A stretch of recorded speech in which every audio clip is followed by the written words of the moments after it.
So hello guys, welcome to Yash realtor tours. Mumbai और पुणे के shadow में रहने वाला नागपुर फाइनली अपनी एक अलग पहचान बनाना शुरू कर दिया है और डे बाय डे एक्सपांड भी कर रहा है, ग्रो भी कर रहा है और डेवलपमेंट भी बहुत ज्यादा कर रहा है।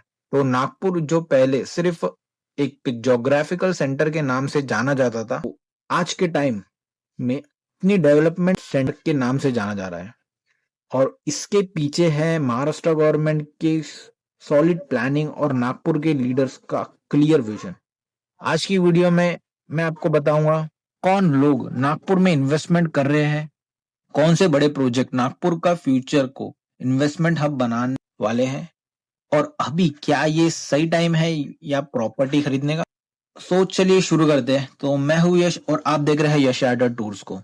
गाइस, इस 2 लाख करोड़ का मैसिव इन्वेस्टमेंट नागपुर में आने वाला। सोच के देखिए, जब एक सिटी में इतना पैसा फ्लो होता है तो वहां की प्रॉपर्टीज रेट, एम्प्लॉयमेंट और इंफ्रास्ट्रक्चर कुछ स्काई रॉकेट होते हैं। अब सवाल यह है कि क्यों नागपुर ही? इंडिया के मैप में देखो, नागपुर लिटरली सेंटर पॉइंट में है। नेशनल हाईवे 44 और 53 का जंक्शन पर नागपुर एशिया का डायमंड रेलवे क्रॉसिंग रखता है।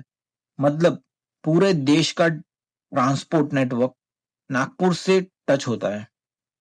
और जब कनेक्टिविटी स्ट्रांग होती है तो इन्वेस्टमेंट ऑटोमेटिकली अट्रैक्ट होता है। समृद्धि महामार्ग, नागपुर गोवा एक्सप्रेस और नए फीडर लिंक प्रोजेक्ट, ये सब नागपुर को मुंबई, पुणे, औरंगाबाद, वर्धा, भंडारा और मध्य प्रदेश से कनेक्ट कर रहे हैं। यही वजह है कि नागपुर अब एक सेंट्रल इंडस्ट्रियल और लॉजिस्टिक हब बन रहा है। गवर्नमेंट विजन और कनेक्टिविटी पावर क्या है? तो नितिन गडकरी जी और देवेंद्र फडणवीस जी के विजन सिंपल है। नागपुर को भारत का स्मार्टेस्ट और ग्रीनेस्ट सिटी का रूप में डेवलप करना है। एक एग्जांपल लो, कार्गो एयर हब का प्लान। उन्होंने आइडिया दिया, सिंगापुर से दुबई जाने वाले प्लेन को नागपुर में लैंड कराओ, फ्यूल रिफिल करो ताकि प्लेन ज्यादा लोड सह सके और फ्यूल कम यूज करे। तो सिंपल लॉजिक इन, लेकिन इसका रिजल्ट नागपुर को मिलेगा इंटरनेशनल कनेक्टिविटी और कार्गोस बिजनेस हब बनने का मौका। तो इस विजनरी आइडिया ही नागपुर को अलग लेवल पे ले जा रहा है। Rapidly infrastructure growth. नागपुर का इंफ्रास्ट्रक्चर लिटरली ट्रांसफॉर्म हो रहा है।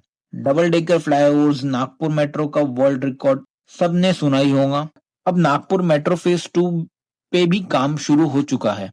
आने वाले टाइम में वर्धा ड्राईपोर्ट्स, गोवा एक्सप्रेसवेज और outer ring road expansion project से नागपुर के हर एरिया, चाहे बेसा हो, जामटा, हिंगना या कोराडी, सबकी वैल्यू बढ़ने वाली है। जब इंफ्रास्ट्रक्चर बढ़ता है तो प्रॉपर्टी रेट्स भी ऑटोमेटिकली ऊपर जाते हैं। और मिहान और इकोनॉमिक बूस्ट। अब बात करते हैं कि मिहान की multi modal international cargo hub and airport at Nagpur. ये सिर्फ एक एयरपोर्ट प्रोजेक्ट नहीं है, ये नागपुर का इकोनॉमिक इंजन है।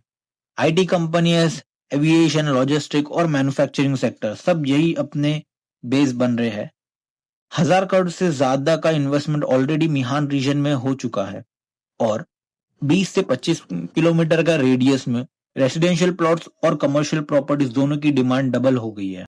जहाँ ज्यादा ग्रोथ होती है वहां रिटर्न्स भी मिलते हैं। इन्वेस्टर यही आ रहे हैं क्योंकि उन्हें दिख रहा है यहाँ पे ग्रोथ, और जहाँ ज्यादा ग्रोथ होती है वही रिटर्न्स भी मिलते हैं। Smart city project and lifestyle.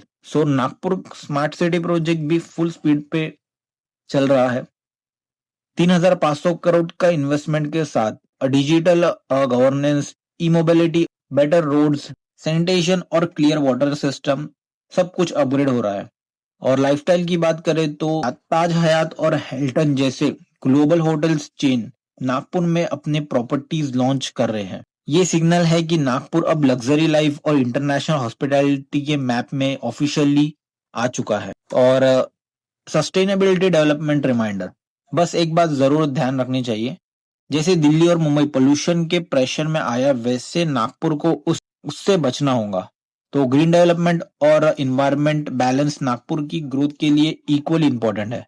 तो अब बात करते हैं कि रियल एस्टेट पे इम्पैक्ट क्या होगा। तो नागपुर में ये सारे मेगा प्रोजेक्ट्स के डायरेक्ट इफेक्ट लैंड प्राइस पे पड़ेंगे। कोराडी, जामटा, हिंगना, बेसा, बेलतिरोडी और जहां लैंड और फ्लैट प्राइस रैपिड स्पीड से बढ़ रहे हैं। एक्सपर्ट्स का कहना है कि अगर आप लॉन्ग टर्म इन्वेस्टमेंट का सोच रहे हो तो अभी का टाइम नागपुर में प्रॉपर्टीज लेने का बेस्ट टाइम है, क्योंकि 2035 तक लैंड प्राइस यहाँ 4 to 5x बढ़ने के एस्टिमेटेड पे है। तो गाइज ये प्रॉपर्टी का डेवलपमेंट पार्ट 1 है। अगर आप चाहते हो पार्ट 2 भी, तो मैं मेगा प्रोजेक्ट कवर करूंगा, तो कमेंट करो पार्ट 2। तो मैं हूँ यश और आप देख रहे हैं यश टूर्स को। तो मिलते हैं नेक्स्ट वीडियो में, जब तक के लिए गुड बाय।